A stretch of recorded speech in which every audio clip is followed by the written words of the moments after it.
বিশ্বাসীদের জীবনে পরীক্ষা আসা, পরীক্ষা থাকা ইটস এ মাস্ট, এটা থাকবে। আর পরীক্ষার মধ্য দিয়ে আল্লাহ তাআলা বান্দার সম্মান এবং মর্যাদাকে বাড়ান। আর মনে রাখতে হবে, পরীক্ষা যত বড়, উত্তীর্ণ হতে পারলে এটার পুরস্কারও অনেক বড়। সাইয়্যিদুনা আইয়ুব আলাইহিস সালাম কোরআনে বর্ণিত 25 জন নবীর মধ্য থেকে অন্যতম একজন নবী। ইবনু কাসিরের বর্ণনা অনুযায়ী সাইয়েদনা ইসহাক আলাইহিস সালামের 2 জন যমজ পুত্র ছিল। একজন হচ্ছেন ইয়াকুব আলাইহিস সালাম, আরেকজন হচ্ছেন ঈস। সাইয়েদনা আইয়ুব আলাইহিস সালাম এই ঈসের বংশধর। তিনি ছিলেন ইসহাক আলাইহিস সালামের ছেলে, ঈসের নাতির ছেলে বা প্রপৌত্র। ফিলিস্তিনের দক্ষিণ সীমান্তের হুরান এলাকায় সাইয়েদনা আইয়ুব আলাইহিস সালামের জন্ম। সাইয়েদনা আইয়ুব আলাইহিস সালামের দাওয়াতি অভিযাত্রা বা উনি কোন উম্মতের কাছে প্রেরিত হয়েছেন তাদের বর্ণনা, তারা কি অ্যাকসেপ্ট করেছিল নাকি বিরোধিতা করেছিল, বা তাদের উপর কোনো শাস্তি এসেছিল কিনা, কোনো মুআজিজা, এর কোনো কিছুই কোরআনে কিন্তু বর্ণিত হয়নি। কোরআনে যে বর্ণনাটি এসেছে কেবলমাত্র 2টি সূরায় সাইয়েদনা আইয়ুব আলাইহিস সালামের ব্যাপারে আমরা জানতে পারি, যেখানে আল্লাহ তাআলা বলেছেন যে আইয়ুব আলাইহিস সালামকে আল্লাহ তাআলা কঠিন পরীক্ষায় ফেলেছিলেন। সিভিয়ার স্কিন ডিজিজ হয়েছিল, ওনার এমন এক ধরনের চর্মরোগ হয়েছিল বা দেহে এমন ধরনের পচনশীল একটা রোগ হয়েছিল, দেহে পচন ধরে গিয়েছিল। ফলে ওনার আশেপাশের লোকজন ওনাকে ছেড়ে অনেক দূরে চলে গিয়েছিল। উনি স্বাস্থ্যগতভাবে অনেক বেশি কষ্ট পেয়েছিলেন এই অসুস্থতায়, এই রোগে। কেউ কেউ এটাকে কুষ্ঠরোগ বলেছেন, কেউ এটাকে চর্মরোগ বলেছেন। এটা দিয়ে আল্লাহ তাআলা সাইয়েদনা আইয়ুব আলাইহিস সালামকে দীর্ঘদিন তিনি পরীক্ষা নিয়েছিলেন। পাশাপাশি ওনার অনেক সম্পদ ছিল, এই সম্পদগুলো ধ্বংস হয়ে গিয়েছিল। ওনার ছেলেমেয়েরা ইন্তেকাল করেছিল।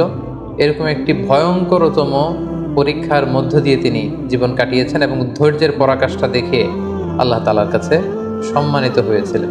তিনি এতটাই ধৈর্যের উৎকৃষ্ট নমুনা স্থাপন করতে পেরেছিলেন যে আল্লাহ তাআলা ওনাকে সবের বলে আখ্যা দিয়েছেন, অর্থাৎ ধৈর্যশীল এবং নে'মাল আবদ বা অতি উত্তম বান্দা, সুন্দর বান্দা বলে সূরা সদে আল্লাহ তাআলা উল্লেখ করেছিলেন। আমরা যদি সরাসরি কালামুল্লাহ মাজিদের দিকে তাকাই তাহলে দেখব যে সূরাতুল আম্বিয়া এবং সূরাতুস সদ, এই 2টি আয়াতে আল্লাহ তাআলা আইয়ুব আলাইহিস সালামের ব্যাপারে আলোচনা করেছেন। সূরাতুল আম্বিয়াতে আল্লাহ তাআলা বলছেন, ওয়া আইয়ুবা ইয নাদা রাব্বাহু আন্নী মাসসানিয়াদ দুররু ওয়া আনতা আরহামুর রাহিমিন। অর্থাৎ হে নবী, স্মরণ করুন আমার প্রিয় বান্দা আইয়ুব আলাইহিস সালামের কথা, যখন তিনি তার রবকে ডেকেছিলেন, মানে আল্লাহ তাআলাকে ডেকে আইয়ুব আলাইহিস সালাম বলেছিলেন যে আন্নী মাসসানিয়াদ দুররু, হে আল্লাহ, আমাকে রোগ পেয়ে বসেছে, কষ্ট পেয়ে বসেছে, আমি রোগাক্রান্ত, আমি জ্বরাগ্রস্ত, আমি রোগাগ্রস্ত। ওয়া আনতা আরহামুর রাহিমিন, আল্লাহ আপনি তো মেহেরবান, আপনি তো দয়াময়, আপনি সব দয়াময়ের চাইতে বড় দয়াময়।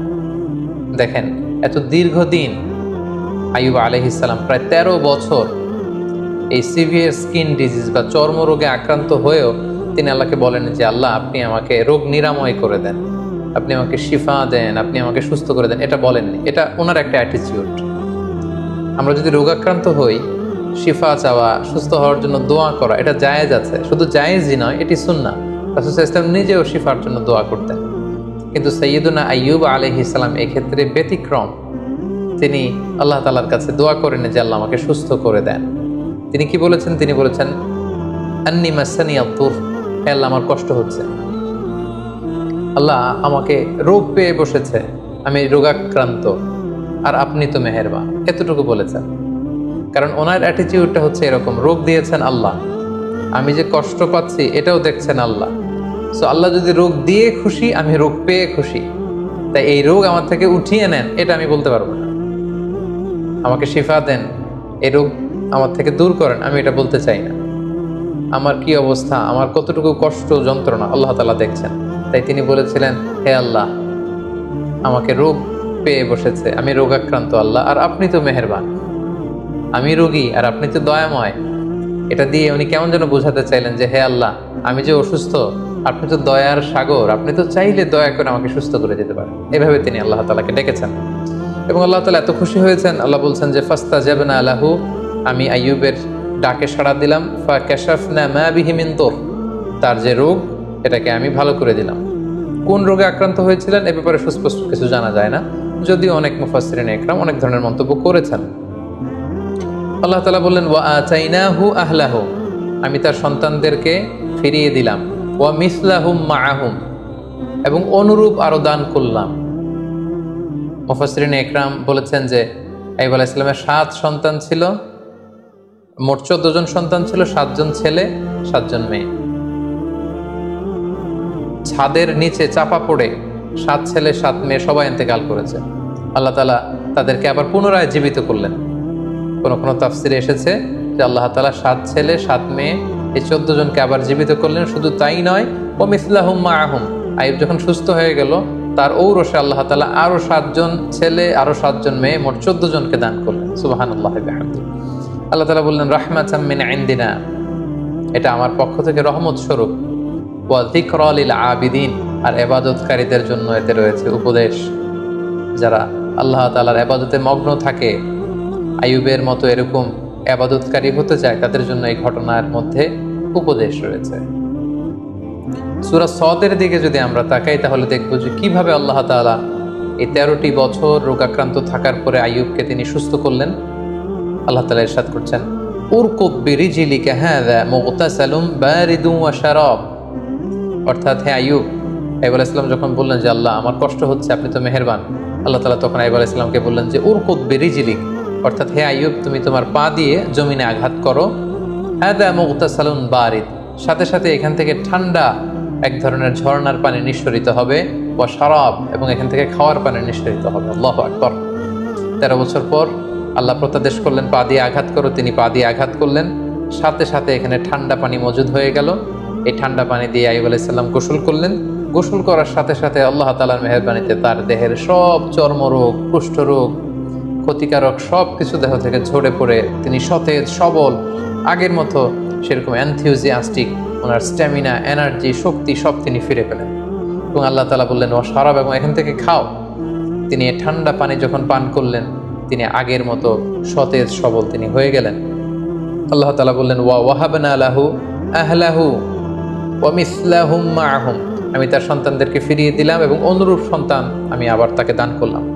যেটা আমরা একটু আগে উল্লেখ করেছি যে অনেক মুফাসসিরিন ইকরাম বলেছেন 7 ছেলে 7 মেয়ে ছিল, ওনার ব্যবসা প্রতিষ্ঠান ধ্বংস হয়ে গিয়েছে, ঘরের ছাদের নিচে চাপা পড়ে 7 ছেলে 7 মেয়ে ইন্তেকাল করেছে, আল্লাহ তাআলা তাদেরকে আবার জীবিত করে দিলেন। এবং পরবর্তীতে আরো 7 14 জন সন্তান তাদেরকে ফিরিয়ে দিলেন।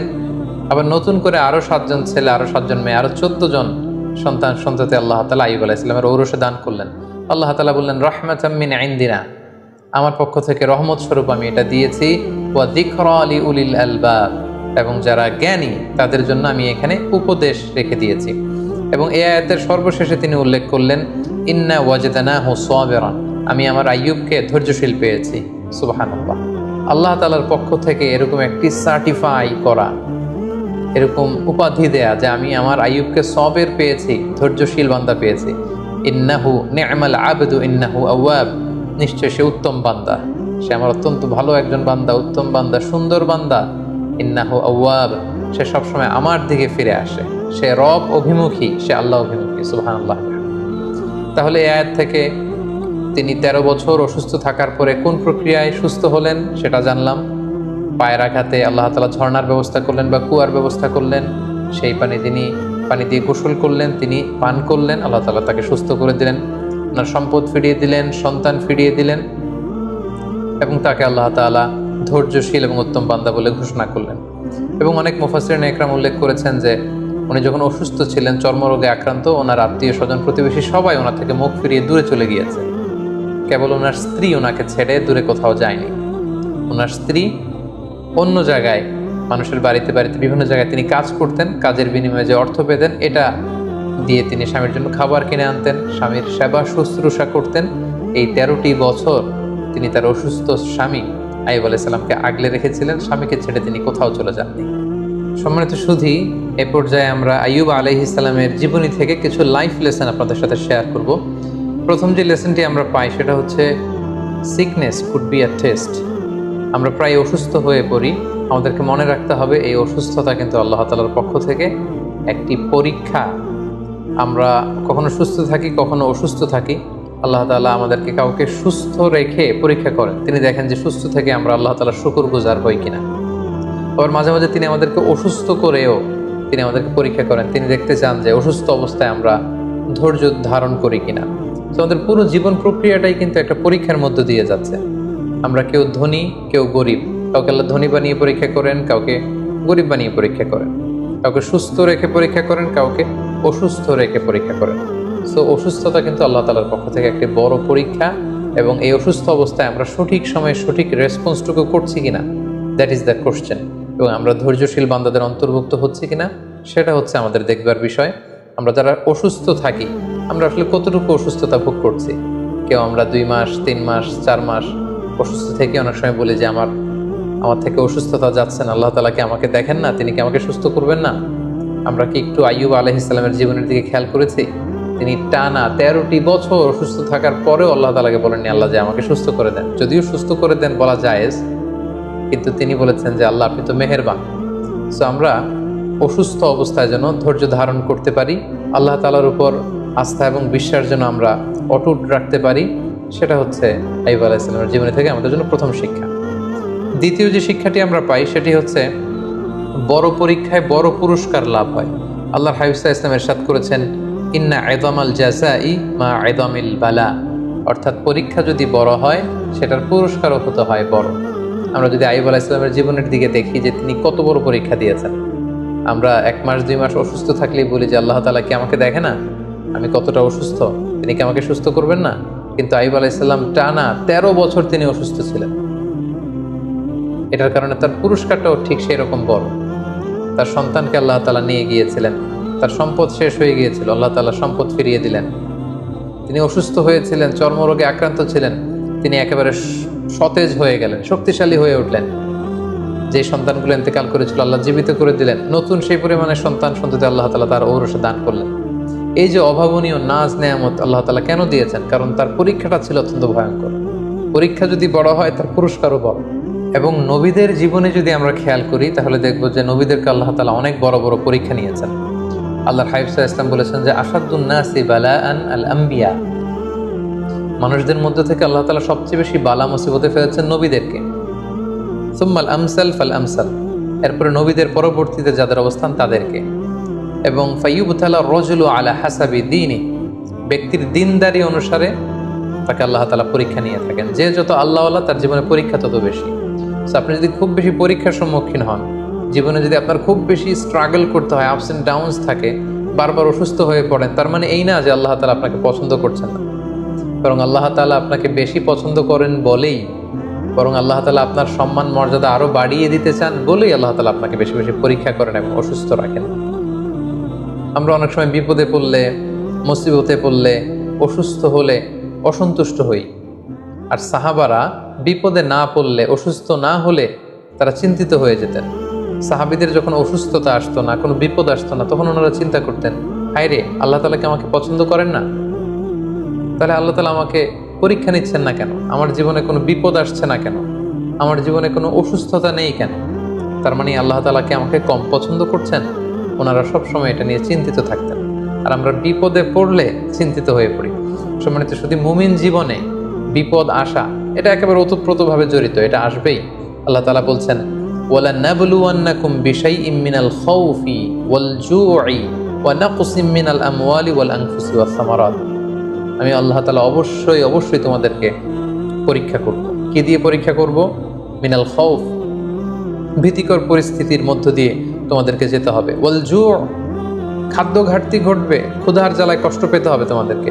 ওয়া নাকসিম মিনাল আমওয়াল, সম্পদের ঘাটতি হবে। ওয়াল আনফুস, তোমাদের প্রিয়জনদেরকে কখনো কখনো হারানো লাগতে পারে। ওয়াস সামারাত, তোমাদের সম্পদ নষ্ট হবে, ফল ফসল নষ্ট হবে, দুর্যোগ আসবে, প্রাকৃতিক দুর্যোগ। এই নানা ধরনের ঝঞ্ঝা বিক্ষুব্ধ পরিস্থিতির মধ্য দিয়ে তোমাকে যেতে হবে, আর আমি তোমাদেরকে পরীক্ষা করবই করব।